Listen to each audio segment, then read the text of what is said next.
Entonces ya estamos conectados con Nancy Arellano, que es politóloga venezolana, y justamente vamos a hablar de estos temas y más. Buenas tardes, señora Buenas Arellano. tardes.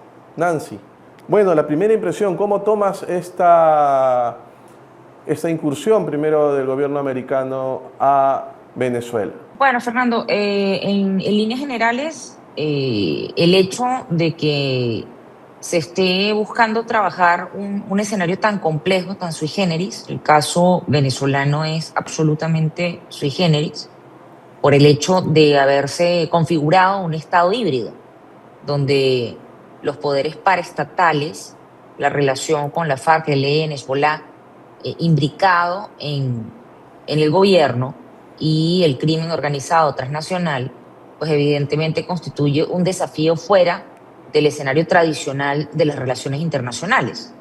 Entonces, la captura de Maduro en una operación quirúrgica, si bien reta al sistema internacional y presiona la normativa internacional, no es menos cierto que representa un golpe duro en materia de seguridad hemisférica, ¿no? ¿Cómo tomás el mensaje del presidente Donald Trump? ¿Tú esperabas que quizás sea una transición distinta? Bueno, la verdad es que habría que esperar todavía la comunicación oficial, escrita. Eh, Creo que dentro de la comunicación o la comunicación que se ha establecido hay ciertos vacíos en cuanto a cómo se está viendo la transición, cuál es el rol de los liderazgos venezolanos, hasta dónde llega el rol de los Estados Unidos en términos de tutelaje, y qué implicaría eso para las relaciones internacionales, incluso de la región, ¿no? No coincide tanto con lo que dijo en la mañana María Corina Machado en un comunicado donde prácticamente decía que la oposición estaba lista para asumir el poder. Digamos, antes del mensaje del presidente Trump lo que se esperaba era justamente eso, que... Sí, sí, hay un tema allí claro con el resultado de las elecciones del 28 de julio de 2024, que son pues finalmente un mandato soberano. No es menos cierto, insisto, los desafíos que hay debido a la hibridación que permitió lamentablemente Maduro que se diera, generando, insisto, un escenario absolutamente atípico. Pero bueno, estamos en pleno siglo XXI y se supone que en el marco del constitucionalismo democrático y en el marco además de las relaciones internacionales, deberíamos poder tener, ¿no?, el andamiaje necesario para hacer frente a estos desafíos, ¿no?, de una criminalidad líquida, de alguna manera, que ha logrado imbricarse tanto en las estructuras económicas como además políticas. Eh, para nosotros era pues más plausible un mensaje directo de reconocimiento al liderazgo electo legítimamente el 28 de julio. No obstante, insisto, hay algunos vacíos en la comunicación que habría que esperar exactamente a qué se refiere con ese periodo, si se refiere a un apoyo pues táctico a nivel militar, si se refiere a un tema específico para activos estratégicos. Habló de la reconstrucción, por ejemplo, de la industria petrolera. eh, y allí, bueno, hay algunos vacíos también, porque la industria petrolera venezolana ha tenido, ¿no?, como varios momentos. El momento original de creación de la industria, que en efecto tuvo una importante inversión norteamericana, que de hecho fue nacionalizada en el año 76, y hubo pues unos acuerdos eh, bastante justos, incluso inclinados a una ganancia para los Estados Unidos en su momento, reconocido incluso en archivos desclasificados de las embajadas, de la embajada norteamericana en Caracas en aquel momento, y que terminó además con contratos de apoyo técnico para la transición de la industria.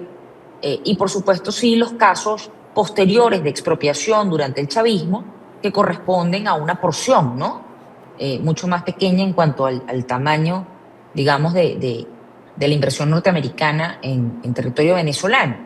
No obstante, la recuperación de la industria se calcula en más de 10.000 millones de dólares, en efecto. Y así como se calcula que Venezuela tiene las mayores reservas de petróleo a nivel mundial, y que es un crudo extrapesado, además que requiere de unas refinerías muy específicas. Entonces, habría que ver, ¿no? En qué términos específicos es que se está hablando sobre este particular, comprendiendo la complejidad de la industria y además el rol, ¿no?, que Venezuela a su vez tenía en empresas norteamericanas, en la empresa, en Citgo específicamente, que es una empresa venezolana en territorio estadounidense con refinerías, etcétera, y una red de grifos.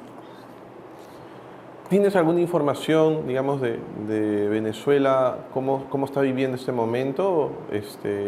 ¿Cómo se Mira, está...? hay una Sí. tensa calma Ujú. y hay narrativas y una tensa calma en el ciudadano de a pie, compra de alimentos, búsqueda de abastecerse para por lo menos una semana, alarma por de las partes de las declaraciones del presidente Trump, donde se habla de posibles nuevos ataques y, por supuesto, preocupación por si va a haber o no una respuesta.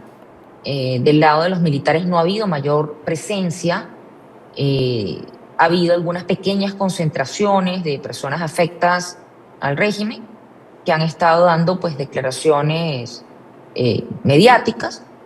Delcy Rodríguez se encuentra en Rusia y se presume que su hermano también, y su hermano es el presidente de la Asamblea Nacional. La Asamblea Nacional, de hecho, nueva, en unas elecciones también cuestionadas, se supone que toman posesión ahorita en enero.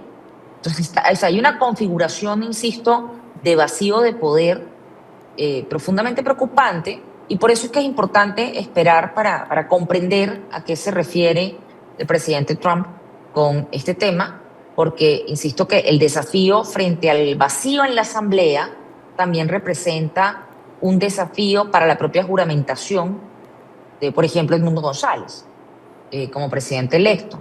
Y el TCJ a la vez es el que avaló el robo de las elecciones el 28 de julio. Entonces, es un escenario que en efecto es complejo, muy sui generis, y es importante allí intentar no adelantarnos opiniones sin poder ver exactamente todas las aristas. Y bueno, por supuesto, esperamos además el pronunciamiento del presidente electo en la próxima hora sobre la situación específicamente de las declaraciones del presidente Trump. ¿Cómo los políticos que quedan en Venezuela, tanto de la oposición como, digamos, de gobierno, tendrán que ponerse de acuerdo? ¿Tú crees que hay ese consenso? ¿Tú crees que se pueda Mira, llegar a un buen puerto? dentro de las facciones del chavismo, hay facciones del chavismo que llegaron y que han tenido conversaciones con la otrora oposición. Eh, de hecho, hemos visto, pues, muchos de ellos que se han distanciado del madurismo, reivindican eh, su ideología dentro del chavismo, pero por supuesto reclaman los espacios genuinamente democráticos. Yo creo que allí hay factores de poder, sobre todo con arraigo en las bases, que van a ser determinantes en la transición. Asimismo, la institucionalidad dentro de las Fuerzas Armadas, que sigue habiendo contingentes importantes en ese sentido, y por supuesto la reincorporación de aquellos militares que se dieron de baja porque justamente no querían ser parte del esquema de violaciones a los derechos humanos. Entonces, insisto, hay muchos desafíos en el escenario. Recordemos además de la presencia de Hezbollah, FARC, ELN, etcétera. En efecto, ahí hay desafíos a nivel militar que no pueden ser tampoco tomados a la ligera, ¿no? De hecho, que la incursión americana ha quebrado un poco ese, digamos, brazo fuerte de hierro que tenía Maduro con los militares. Sí, o sea, ha demostrado que o sea, que la capacidad de reacción no es la que de alguna manera se vociferaba. No obstante, recordemos que esta lógica del Estado híbrido, con la renuncia al monopolio de la fuerza coactiva, justamente al aliarse con grupos paraestatales, opera con una lógica de guerra de guerrillas, lo cual puede plantear un escenario muy desafiante de cara al restablecimiento del orden si es que estas células presentes en el territorio y que incluso administran sectores del territorio que están muy presentes, por ejemplo, en la zona del arco minero, que es donde está el mayor contingente, ¿no?, de minerales estratégicos como el coltán, por ejemplo, usado en la industria tecnológica, así como el caso del oro. Y allí hay una presencia importante de estos grupos paraestatales, incluso del Tren de Aragua, por lo cual, insisto, representa un desafío estratégico atender esta lógica que, insisto, no es la lógica militar tradicional, sino que es una lógica de guerra de guerrillas. Esto podría llevar a una convulsión social. Eso podría representar desafíos importantes en materia de control territorial y por esa razón, insisto, hay que esperar a ver los términos, ¿no?, en los que se está planteando el rol de Estados Unidos y, por supuesto, el rol que va a cumplir la región, que sería entrañable que haya un rol por parte de América Latina dentro del control de una amenaza hemisférica, como sería la expansión de estos grupos. Y, por supuesto, allí países fronterizos, el caso de Colombia, el caso de Brasil, el caso de Guyana, es fundamental, de Trinidad y Tobago. Es muy importante allí que haya un concierto en torno a cómo interpretar la situación y los términos de la relación. O sea, yo creo que esta situación está representando un cisma en las relaciones tradicionales del continente. O sea, el sistema interamericano se va a ver, pues, de alguna manera presionado en la lógica de sus relaciones y, por ejemplo, la revisión, en este caso del TIAR, sería fundamental para poder entender cómo reaccionar, ¿no?, frente a este tipo de amenazas y, por supuesto, cuál es el rol, ¿no?, que cumplirían países, bueno, potencia como Estados Unidos y cómo estas dos vías, es decir, por un lado, atender a una amenaza hemisférica en los términos de la legislación norteamericana y, por otro lado, el vacío de poder que se está configurando producto de la captura de Maduro y cómo camina la preservación del control de la amenaza y el restablecimiento del orden constitucional y el Estado de Derecho en Venezuela. Finalmente, ¿qué se le podría decir a los venezolanos que están no solo en el Perú, sino en diferentes partes del mundo, de cómo vivir este momento? Bueno, este es un momento para preservar la calma, es un momento para ver con mucha cautela la situación. Creo que es un logro que se haya defenestrado, insisto, un andamiaje pues tan peligroso como el que venía representando Maduro, y es importante también entender que se ha acotado, ¿no?, la perspectiva de poder absoluto que intentaban plantear o vender. Y por otro lado, para los venezolanos dentro de Venezuela, por supuesto, más cautela. Tememos por los presos políticos, tememos por la retaliación con los factores de la oposición. Este es un momento para resguardarse en casa, para abastecerse con los insumos básicos y, por supuesto, insisto, cuidarse. Es fundamental. Creo que la intervención, la operación específica ha sido pues quirúrgica y, según lo que se ha declarado, no hubo bajas. Así que esperamos que sea una situación, ¿no?, que ante todo pues pueda permitir que las personas inocentes sean protegidas y que los daños colaterales pues sean los mínimos posibles y, por supuesto, que se avance lo más rápido, insisto, en los términos del 28 de julio, que fue un mandato popular. Las actas se encuentran en el Banco Central de Panamá. El presidente Mulino se ha puesto a la orden para contribuir en el restablecimiento, el presidente de Bolivia también, el presidente Kast también se ha pronunciado. Yo creo que allí es importante, insisto, el presidente Gerí también ha hecho lo propio. Es importante pues el concierto internacional para darle esto, ¿no? La fuerza necesaria, pero también la reivindicación necesaria pues de la soberanía y, y, y de los derechos de las personas, ¿no?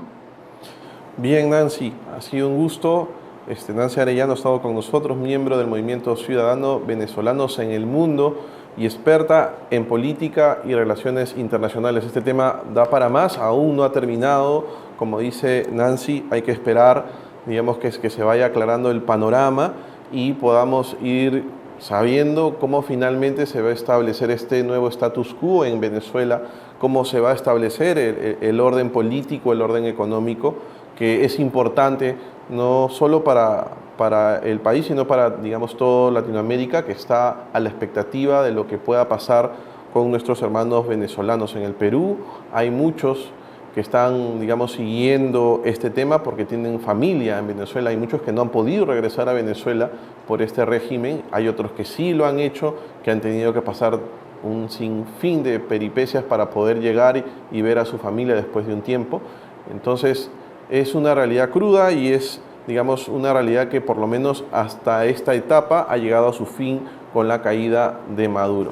Pero bien, me toca despedir esta cobertura especial que hemos tenido en Perú 21 desde las 2 de la mañana vía peru21.pe, donde hemos dado todos los detalles del minuto a minuto de cómo ha sido esta incursión militar de Estados Unidos en Venezuela, que terminó con la captura de Maduro y que prácticamente concluye en esta etapa con el mensaje de Donald Trump que confirma la captura de la esposa de Maduro y el mismo Maduro y, digamos, cómo ha sido este proceso militar para poder llegar a este momento de la historia. Maduro ya está en Estados Unidos, va a ser procesado en Nueva York y el presidente Trump ha dicho que Estados Unidos tendrá el poder hasta que todo esté tranquilo. Entonces todos estamos a la expectativa de lo que pueda pasar y nosotros estaremos también informándolos en todo momento vía nuestra página y nuestras redes sociales. Muy buenas tardes.